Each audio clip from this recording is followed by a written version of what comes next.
So increase this. I already have some parts highlighted, but I might need to highlight others. So the document is very complex and it's very long. It's the best document I have found regarding allophones in American English. So now that you know what allophones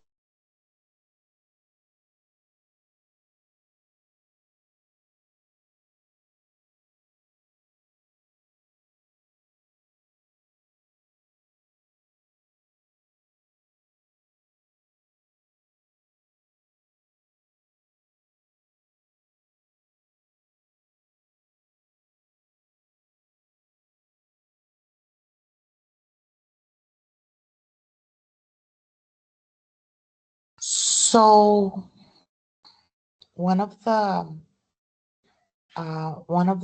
allophones that we have are the least.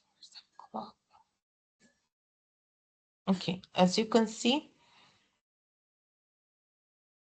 we have b, a b that is unreleased in final position before a consonant. Okay, in syllable final position. I'm sorry. So in the case of back, we have the first one, right? Which would be the one that we know. And in the case of syllable final position before consonant, like here, where the syllable would be ab, right? And that's why you need to understand how to divide words and syllables. So the syllable would be ab, uh, and then we have a consonant. So absent, it's not absent, it's absent. We leave our lips closed and we don't release the air. We just continue with the following one. Okay, and then we have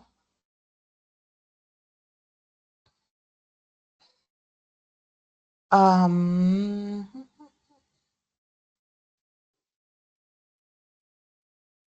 okay, we have here just to note that the B is silent in climb, comb, det, and dumb. There might be other words similar, but when we have a M and a B at the end, it is silent, meaning that there's no sound at all.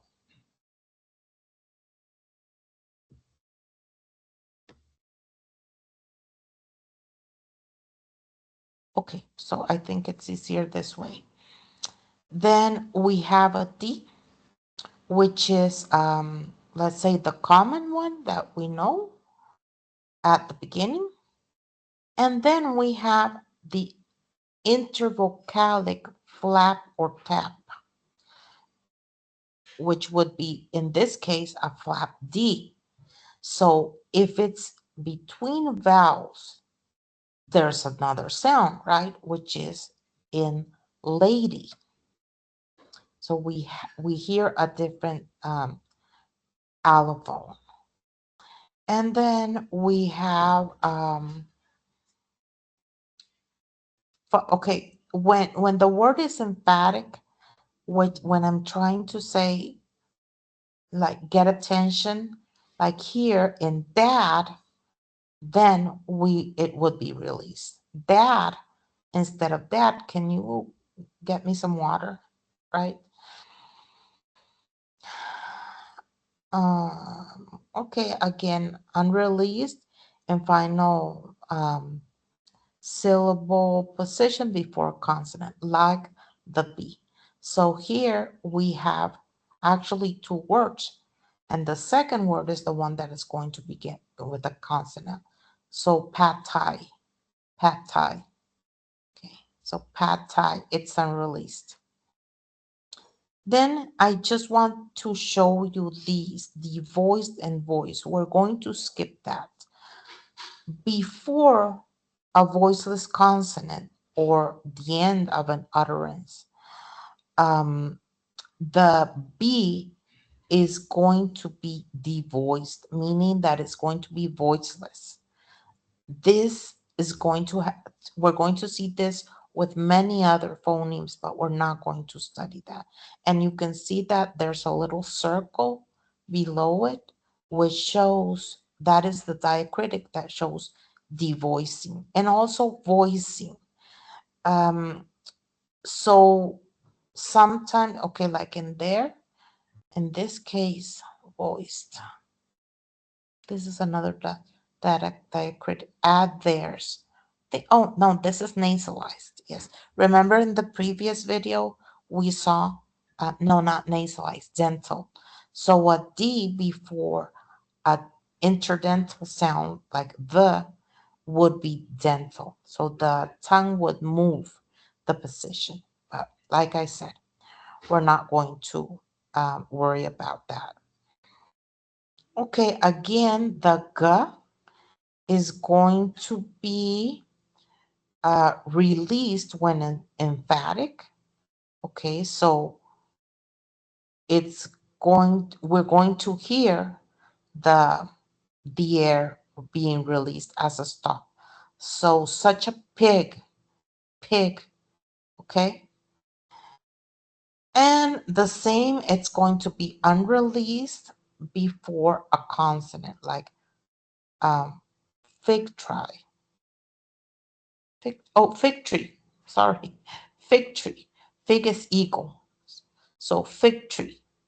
So there we're not going to release it. And then we have again the voiced. So that is what is important in those cases. In the ga. Yes, okay. So we move to the next page. We're going to have the P. And what is important about the P? That is going to be aspirated, right? And that is going to be unreleased in syllable final position before a consonant, and also in just the final position. Like if I stop saying anything, like if I'm done, then that would be a final position. So popcorn, there's no release there, right? It's going to be unreleased. So like I said, it's not only in syllable position next to a consonant, but in final position. The T, um, luckily, it's the same. It's going to be aspirated, and then it is going to be released when emphatic, like find it. And it's going to be unreleased in syllable final position before a consonant, like .com. Okay, so remember the unreleased diacritic, which is this, just in case you don't remember. So this is the diacritic for, no, sorry. This is the diacritic for unreleased consonants. Okay, and then we have a couple more. Oh, I'm sorry, that was the K. Yeah. And then we have a glottal reinforcement, which are not, okay, but we do have the flap T also between vowels, like in the case of city. I'm going to go back to, like in the case of city, right? Which is going to be pronounced with, in American English, with a flap T. Then we have the K, which is the same, aspirated, um, unreleased at the end in the final position. And here we have another example where there's consonant following it, which is lack for, lack for. So no release there. This is the cut. Okay, so we have several, you can see kind of complex allophones here, which we're not going to check out. Uh, yeah, most all of these have like one or two conditions or context. And then we have the N, which we already saw that it has an allophone M before, actually it says plosive stops. Oh, bilabial, yes. Bilabial plosive stops. So that means before B and before P.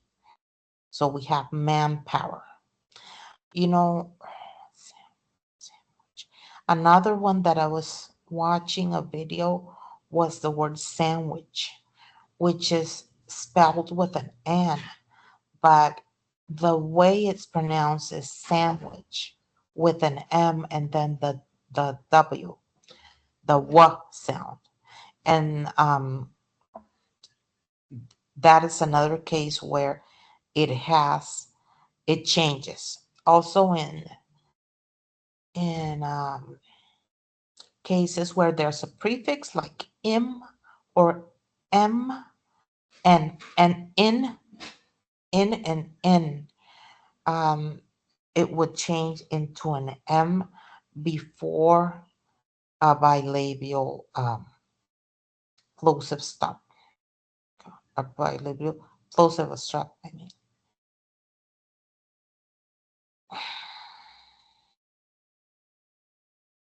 Okay, then we have the L, which I showed you last time, which is the sound l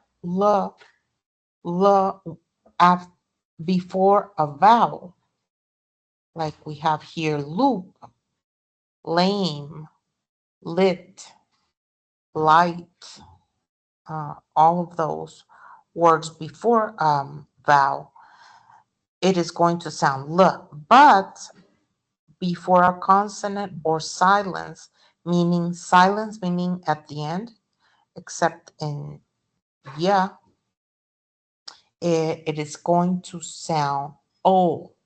And we saw that in phonetics where it's a schwa plus an L. That's what we hear. Oh. So you have to show these two in transcription. Now look at all the differences between the R's, which we're not going to use because it is, like I said, just too much. Um, yeah, linking, intrusive, yeah. We don't need, see, this one is in Spanish. Funny because they included in Spanish. These are the Spanish R's, which is an interesting topic that we should study. We should study the R that we have in Costa Rica. And well, that's it. It wasn't that bad. However, no, yeah, I think those are it. We can just make a list and review them next time, and we will have practice in transcription also, including all of these allophones, where you would have to include in in the narrow transcription all of the different types of allophones, meaning the phoneme plus the diacritic that shows. Okay, bye.